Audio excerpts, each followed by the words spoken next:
que hubiera luz antes del tiempo, sí, había un ser en la inmensidad. Su mente eterna, sí,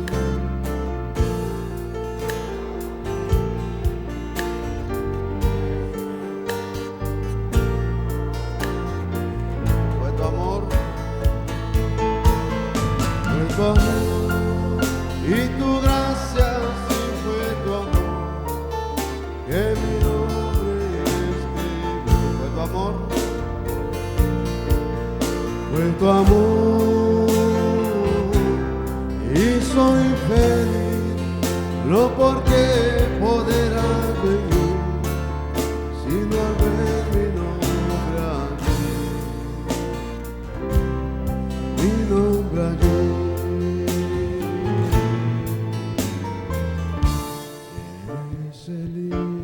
Sí. ¿Cuántos más lugares? Perdido iba a estar. Su mente eterna, inscrito pudo ver. Aleluya. Fue tu amor, fue tu amor, y tu gracia, sí, fue tu amor que mi nombre escribió. Fue tu amor, fue tu amor, y soy feliz, no porque poder hay en mí, sino al ver mi nombre allí, mi nombre allí. Amarte solo a ti, amarte solo a ti, Señor. Amarte solo a ti, Señor. Amarte solo a ti, Señor. Y no mirar atrás, y no mirar atrás,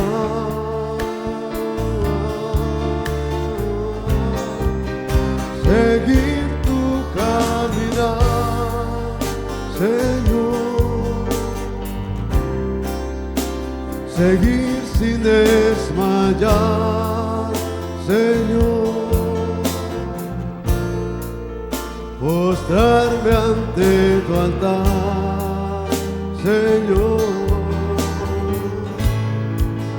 y no mirar atrás, seguir tu caminar, Señor, seguir sin desmayar, Señor, postrarme ante tu altar, Señor. Si acaso me preguntas tú,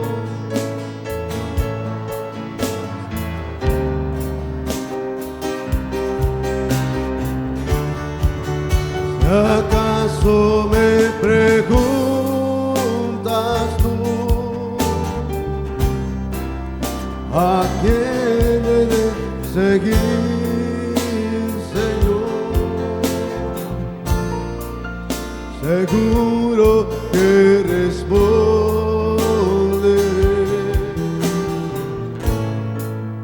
¿a quién sino a Jesús? Si acaso me preguntas tú, amén, ¿a quién he de seguir?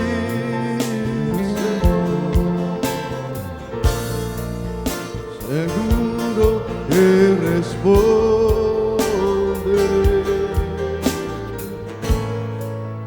¿a quién sino a Jesús? Señor, llévame a tus atrios, Señor, llévame a tus atrios, al lugar santo, al lugar santísimo. Señor, tu rostro quiero ver. Pásame a la muchedumbre, donde el sacerdote canta. Tengo hambre y sed de justicia, y solo encuentro un lugar. Llévame al lugar santísimo, por la sangre del Cordero Redentor.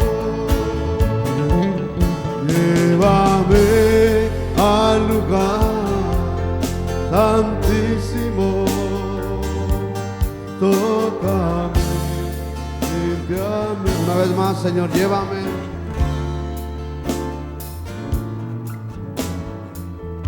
Señor, llévame a tus atrios, al lugar santo, al lugar santísimo. Señor, tu rostro quiero ver. Pásame a la muchedumbre, donde el sacerdote canta. Tengo hambre y sed de justicia, y solo encuentro un lugar. Llévame al lugar santísimo, por la sangre del Cordero Redentor. Llévame al lugar santísimo. Amén.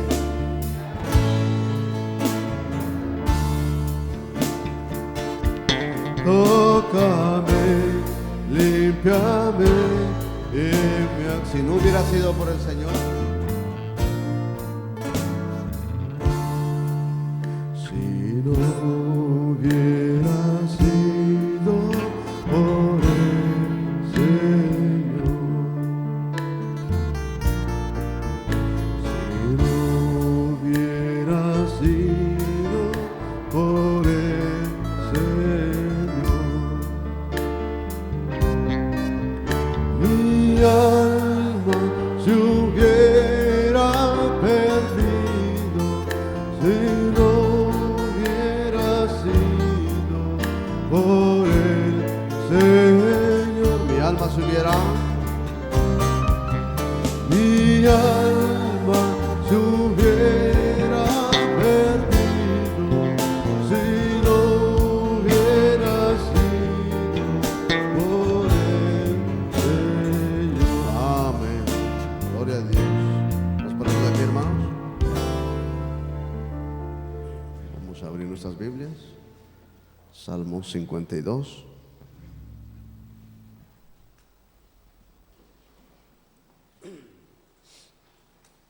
Salmos capítulo 52.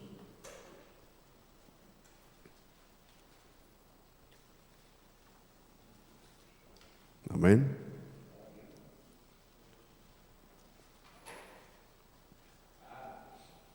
Vamos a leerlo como siempre lo hacemos. Amén. En el nombre del Señor Jesucristo.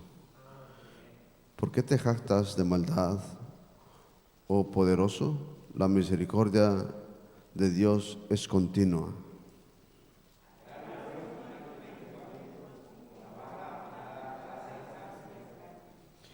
Amaste el mal más que el bien, la mentira más que la verdad.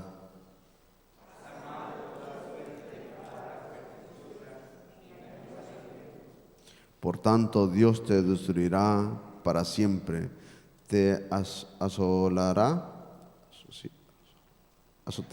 y te arrancará de tu morada y te desarraigará de la tierra de los vivientes.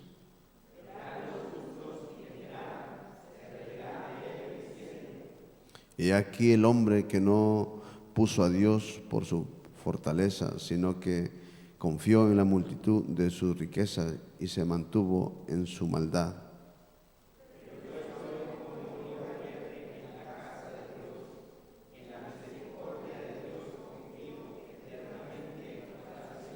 Vamos a leer todos el 9, amén. Te alabaré para siempre porque lo has hecho así, y esperaré en tu nombre porque es bueno delante de tus santos. Amén. Pueden tomar sus lugares.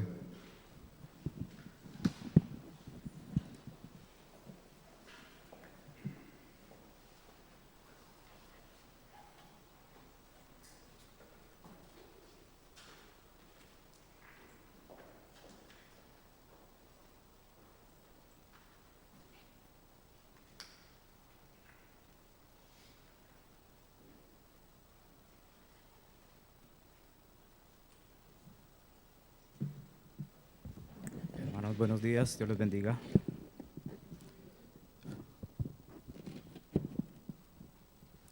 Seguiremos escuchando el mensaje del profeta: no te apoyes en tu propia prudencia.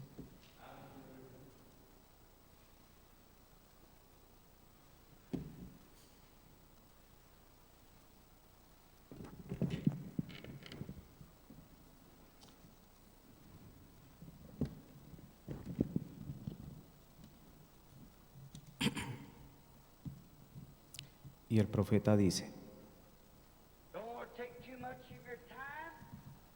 ahora, no quiero tomar demasiado de su tiempo, pero quiero preguntarles una cosa. Si aguantan conmigo por un momento para considerar alguno de aquellos que no se apoyaron en su propia prudencia.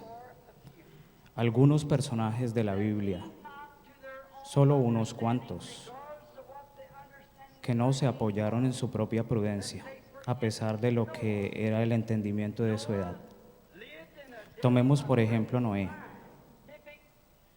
Noé vivió en un gran día de investigación científica. En los días de Noé ellos probablemente construyeron las pirámides, las cuales no se pueden reproducir. Hoy no tenemos con qué hacerlo, nada con qué levantar esas piedras. Ellos no podrían hoy en día, en aquellos días tenían alguna clase de química que podían utilizar para teñir y hacer la ropa, verse natural hasta hoy. Ellos tenían un líquido para embalsamar como en el que podían hacer una momia. Nosotros no podríamos hacerlo hoy en día, aun si tuviéramos que hacerla. Muchas de las artes que hemos perdido en el día que vivió era una edad científica inteligente. Jesús se refirió a eso. Esa misma clase de edad se repetiría otra vez antes de que Él regrese, porque como fue en los días de Noé, ahora ustedes creerán eso, ¿no es así? ¿Creen ustedes que Jesucristo dijo eso? ¿Creen ustedes que hemos regresado a esa edad? Ahora, eso está en el libro de Lucas capítulo 17, versículo 29. Ahora, en Lucas 17:30, Él dijo que como fue en los días de Lot, cuando el ángel del Señor, ahora, Él estaba leyendo la misma Biblia que nosotros, y cuando Él regrese y averigüe en qué clase de día era antes de la lluvia de Noé, regresen y averigüen qué clase de día era antes de que el mundo fue destruido en los días de Lot. Averigüen lo que era y verán de lo que estaba hablando Jesús.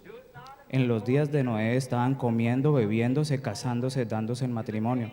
No lo supieron hasta que Noé entró en el arca y vino la inundación y se los llevó a todos. En los días de Lot, un poco antes que el mundo el fuego quemó el mundo gentil, los sodomitas habían homosexuales, perversiones y de todo. Era un Los Ángeles moderno.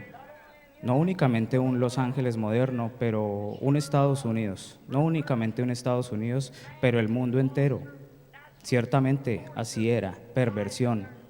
El hombre perdió su fuente natural de vida y sus conocimientos naturales del sentido común.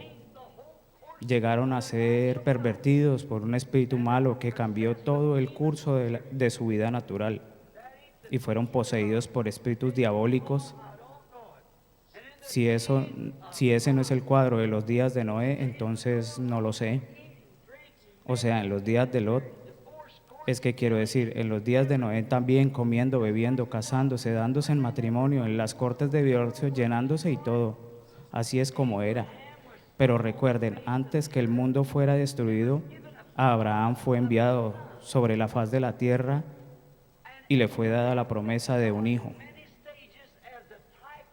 Y Abraham se encontró con Dios en muchas etapas, como tipo de la iglesia que se ha encontrado en Dios. Pero un poco antes de la destrucción y el regreso del hijo prometido, o que viniera, mejor dicho, vino el hijo que había sido prometido. Dios descendió y fue manifestado en carne humana, en un hombre, 3 hombres, y ellos bajaron con Lot, vinieron primero con Abraham, y allí se sentaron. Y Abraham había tenido un cambio de nombre, de Abraham a Abraham, y Sarai a Sara. Y este hombre, el vocero de Elohim, cuando él descendió a hablar con él, ¿qué le dijo? Él dijo, ¿dónde está tu mujer, Sara? Dijo, ella está en la tienda detrás de ti. Dijo, yo te visitaré según el tiempo de vida. Y ella se rió en la tienda detrás de él. Y él dijo, ¿por qué se rió Sara? ¿Ven? Ahora, él le hubiera quitado la vida a Sara allí mismo por haberse reído de su palabra. Pero él no podía hacerlo porque Sara era parte de Abraham.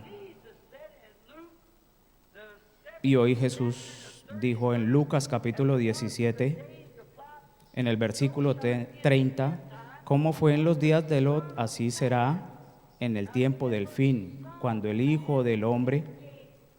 Ahora, recuerden, Hijo de Hombre es un profeta. Jehová llamó a Ezequiel Hijo del Hombre, de hombre. Jesús vino en 3 nombres: Hijo del Hombre, Hijo de David, Hijo de Dios. Él mismo se llamó Hijo del Hombre para que la gente entendiera, porque Él era ese profeta que el Señor Dios había de levantar. Ahora, fíjense, entonces Él prometió que el Hijo del Hombre se revelaría nuevamente un poco antes de ese tiempo, antes del fuego. Y esa fue la última señal que Abraham vio antes de la llegada del Hijo prometido. Y él fue convertido en un hombre joven y ella en una mujer joven antes. Ahora, fíjense, la escritura específica dice, y ahora nosotros debemos esperar por eso.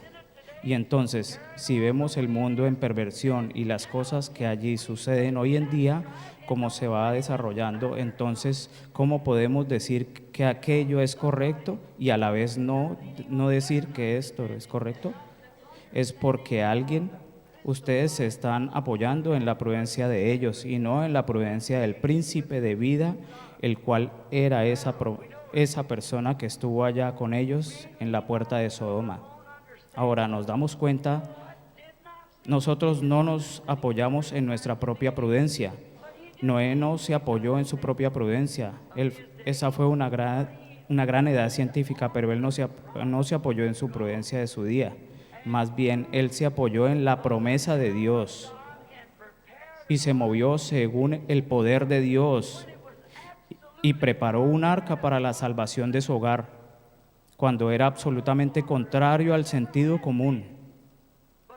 No había nada de agua allá arriba y nunca la había existido, pero él sabía que si Dios dijo que habría, entonces pues habría.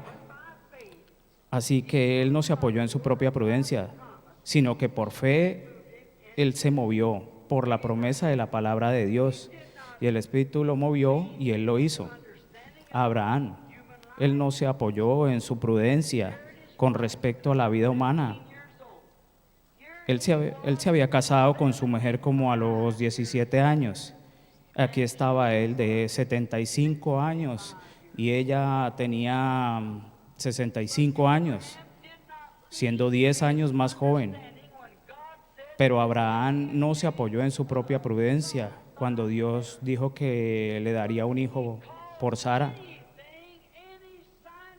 sino que él llamó a cualquier cosa, cualquier prueba científica que era contraria a la palabra de Dios o cualquier entendimiento aparte de la palabra de Dios,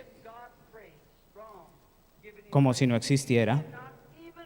Y él le dio alabanza a Dios, se fortaleció dándole gloria a él, y él ni siquiera consideró su propio cuerpo, ni tampoco la esterilidad del cuerpo de Sara o de su propio cuerpo.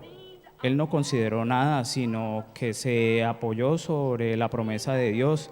Él no se apoyó en su propia prudencia, él no se apoyó en su razonamiento, pues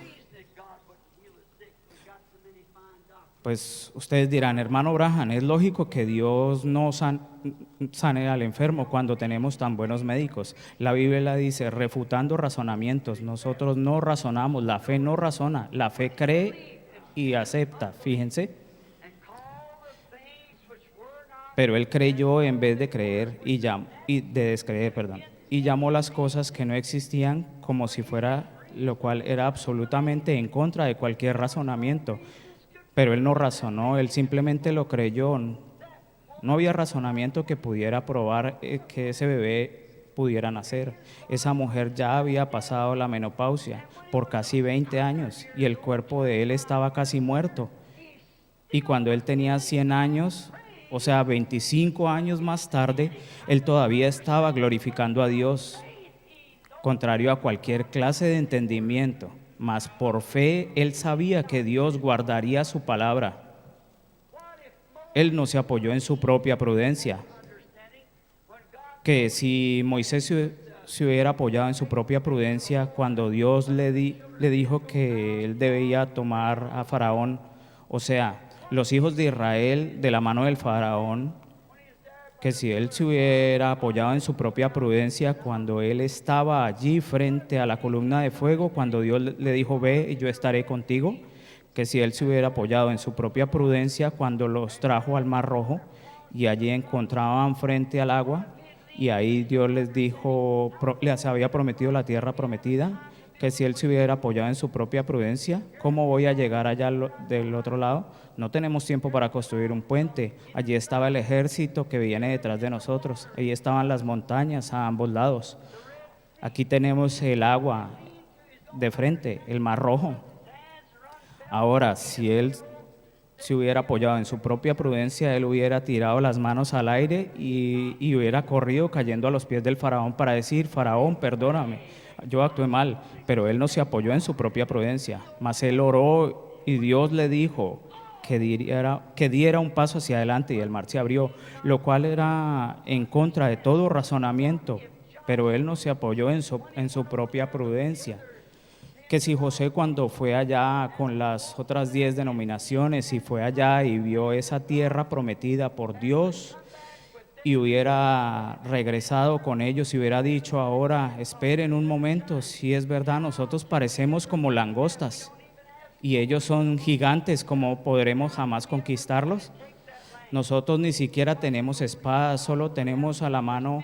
¿Cómo podremos jamás entrar y tomar esa tierra? Pues es totalmente imposible. Ellos nos exceden en número, 50 hombres a uno. Ellos son soldados entrenados. Nosotros no somos más que una cantidad de pastores de ovejas y labradores de barro salidos de Egipto. ¿Cómo? Ni siquiera tenemos escudo ni esas cosas. ¿Cómo jamás la conquistaremos?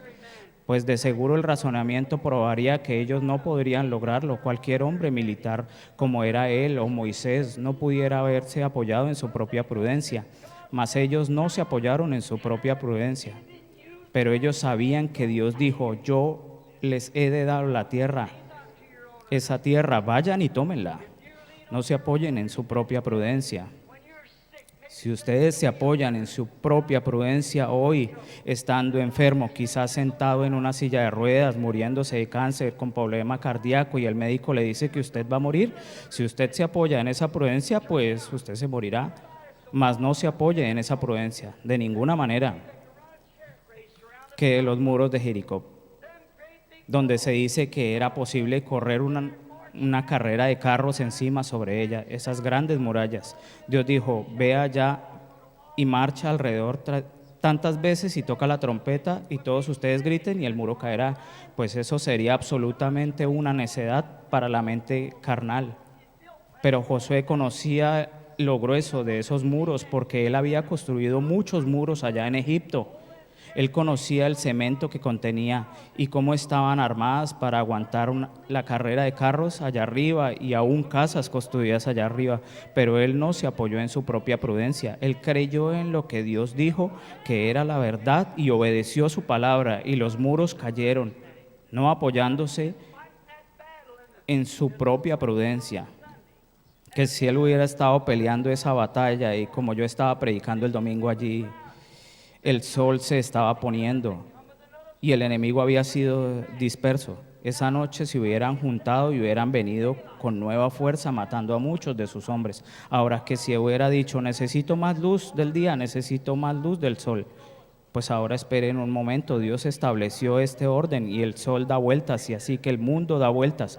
Ahora veamos, si yo le dijera al sol que se detuviera, quizás el mundo ahora se detuviera, entonces perdería su gravedad, yo me caería. Él no le puso atención a su prudencia. Lo único que él dijo fue, sol, detente. Y la luna, quédate donde estás. Y le obedecieron. Él no se apoyó en su propia prudencia.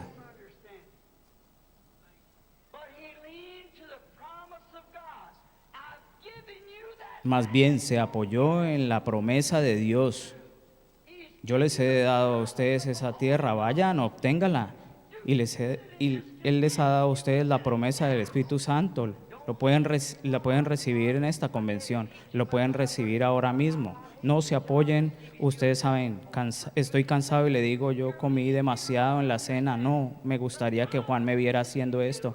Oh, qué barbaridad. Se están apoyando en su propia prudencia. Para vosotros es la promesa y para los hijos de vuestros hijos, para los que están lejos y para cuantos el Señor nuestro Dios llamare. El médico dijo que voy a morir. Él me examinó y dijo que tenía este cáncer, que tenía esto, que fuera lo que fuera. Yo tengo que morir. No se apoye usted en esa prudencia. Dios es el Señor, tu Dios, que sana todas tus dolencias. Así que no se apoye usted en ese entendimiento ni en la prudencia de ningún hombre. Apóyese en la prudencia de Dios. ¿Qué de Sansón allá en el campo cuando los filisteos, que 1000 hombres lo sorprendieron? Y allí estaba parado él, un pequeño renacuajo de cabello rizado, como así de alto. Él no era un hombre de espada porque él no sabía, él no tenía entrenamiento militar. Él solo era un pequeñito de cabeza rizada, de aspecto cobarde, con 7 mechones colgando. El mimado de su mamá parado allí, y allí venían 1000 filisteos. Pues él no tenía nada a la mano. Miró al suelo y allí encontró una quijada de mula, ya blanca, descolorida, y él la recogió. Entonces dijo, veamos, ahora, yo no haré mucho con esto, porque los cascos que tienen en la cabeza son de esos filisteos, todos son soldados, todos tienen lanzas, todos ellos tienen armadura de malla y los cascos pesan como 15 libras, hombres grandes, bien formados. Pues si yo llegara a pegarle con esta frágil quijada de mula sobre uno de esos cascos, pues se reventaría en pedazos y eso es todo. Él no se apoyó en su prudencia, él solo tomó lo que tenía en la mano y empezó a golpear filisteos, y después de haber tumbado a 1000 de ellos y todavía tenía la quijada en la mano. Amén. A mí no me interesa lo que diga la teología del hombre. No se apoyen en eso. Apóyese en la palabra de Dios, Jesucristo el mismo ayer, hoy, por los siglos. Ciertamente Él lo creyó. Que si David hubiera escuchado la teología de Saúl, allí estaba parado Goliat con su gran jactancia y todo esto. Asustados, Saúl, cabeza y hombros sobre el ejército entero. Goliat dijo, alguien salga y pelea conmigo, no es necesario que muramos todos. Si yo lo mato, entonces todos ustedes nos servirán. Y si él me mata, pues nosotros les serviremos a ustedes, porque les llevaba la ventaja. Así es como le gusta hacer al diablo. Cuando él tiene todo el seminario presente y todo así, cuando va avanzando, ¿ven? El pequeño David caminando por ahí vestido con un pedazo de piel de oveja rojizo, de hombros encorvados, una persona pequeña como de 45 a 49 kilos. Él dijo: ¿quieren decir ustedes que los ejércitos del Dios viviente que están circuncidados a un pacto se mantienen aquí?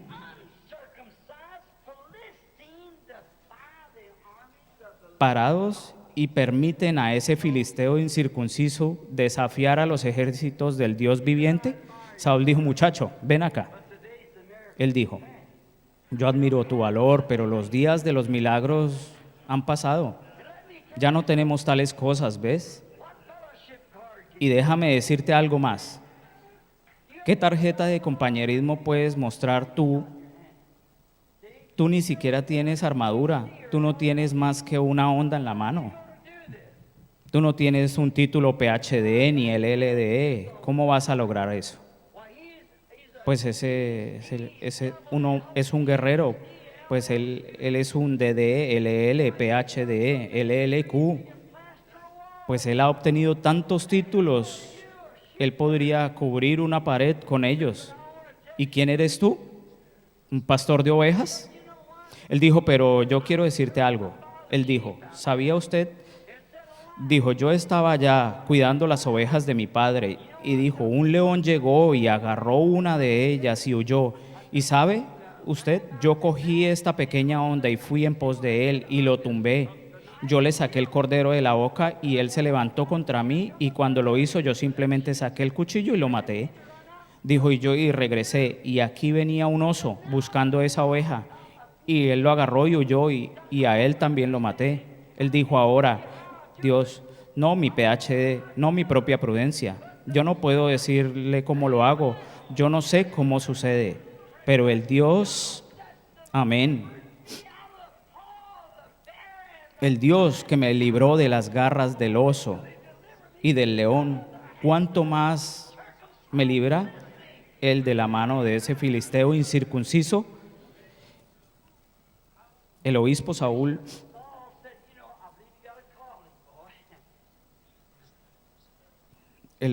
dijo: sabes, muchacho, yo creo que tú tienes un llamamiento. Te diré, si vienes acá conmigo te enseñaré cómo combatir el duelo, ¿ves? Y te diré, yo soy el doctor, así que ponte mi armadura, yo quiero vestirte. David se paró allí, le dieron un PhD y una LLD y todo eso. Y el pobre muchachito ni siquiera se podía mover.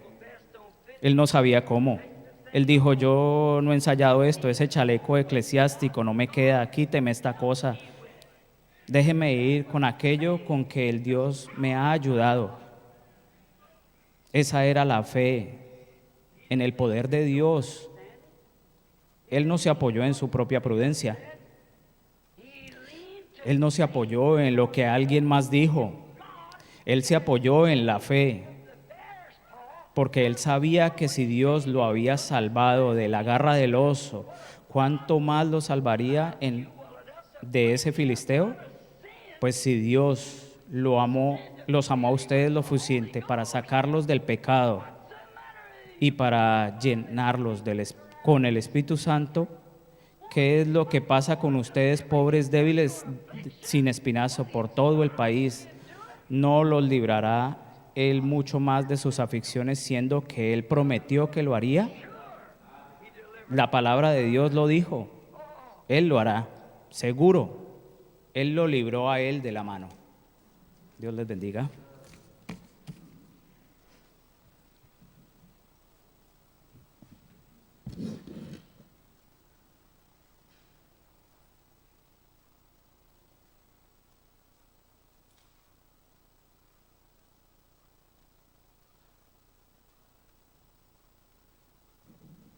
Les bendiga, hermanos, buenos días.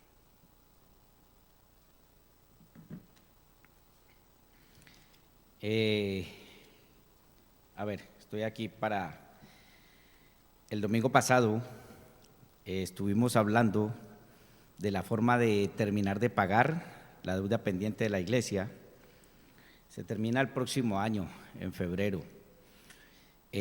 Pusimos 3 puntos para que estuviéramos orando cada uno y hoy vamos por votación a ver cuál de los 3 puntos es el que vamos a seguir. Creemos que Dios es el que ha tomado control de todo. Voy a repetir los 3 puntos y nombrándolos de uno en uno después, vamos a levantar la mano y vamos a ver cuál es el que vamos a tomar.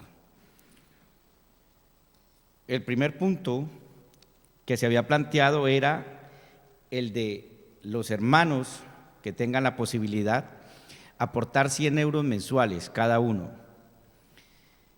para con 1.000 euros que está pagando la iglesia mensuales poder intentar llegar al pago total de la deuda, ¿vale? Teniendo en cuenta que entre más hermanos lo hagamos, pues podríamos terminar antes, no tendríamos que llegar hasta febrero. Ejemplo, si la iglesia paga 1.000 euros y nos juntamos 20 hermanos, entonces serían 3.000 euros mensuales, que la deuda pendiente son 31.000 euros, están pendientes por pagar, pues en 10 meses ya habríamos pagado 30.000, o sea que al mes siguiente con 1.000 quedaría la iglesia, ya quedaría cancelada la deuda, ¿vale?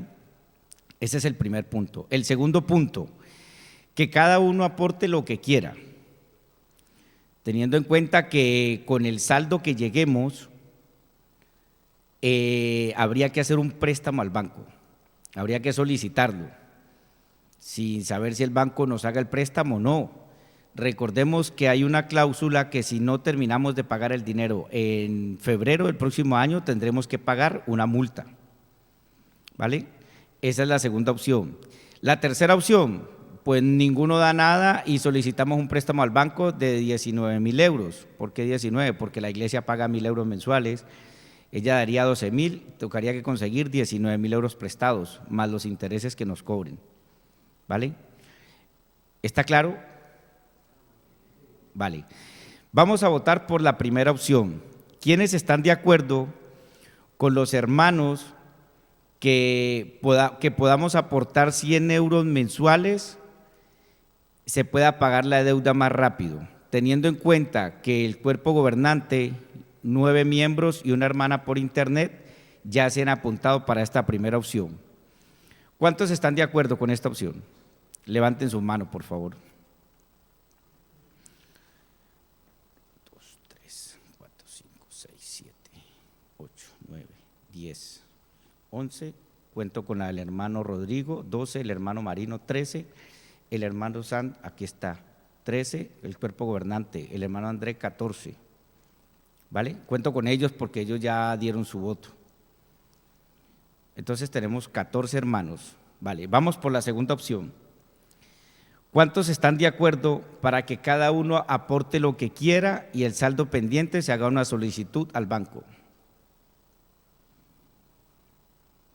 Vale, tenemos un hermano. La tercera opción, 2. La tercera opción, no aportamos nada y buscamos una solicitud de crédito en un banco. 2. Entonces, por votación, se queda la primera opción, ¿vale? Los hermanos que puedan van a aportar 100 euros mensuales y el saldo pendiente que quede se solicitará un préstamo al banco, ¿vale? Esa era la primera opción. Los que están de acuerdo afuera con esta primera opción, que vayan a aportar los 100 euros, entonces me lo dicen para yo apuntarlos, ¿vale? Recordemos que las ofrendas son aparte de esto, porque claro, le descontamos a las ofrendas, pues la iglesia no podrá pagar 1.000 euros mensuales, porque la iglesia paga es de las ofrendas, eso es Biblia, ¿no? La ofrenda es para el mantenimiento de la iglesia, para el sustento de la iglesia. Entonces, si bajamos las ofrendas, pues no vamos a llegar ni a un lado ni al otro, ¿vale? Muchas gracias, hermanos, que Dios les bendiga.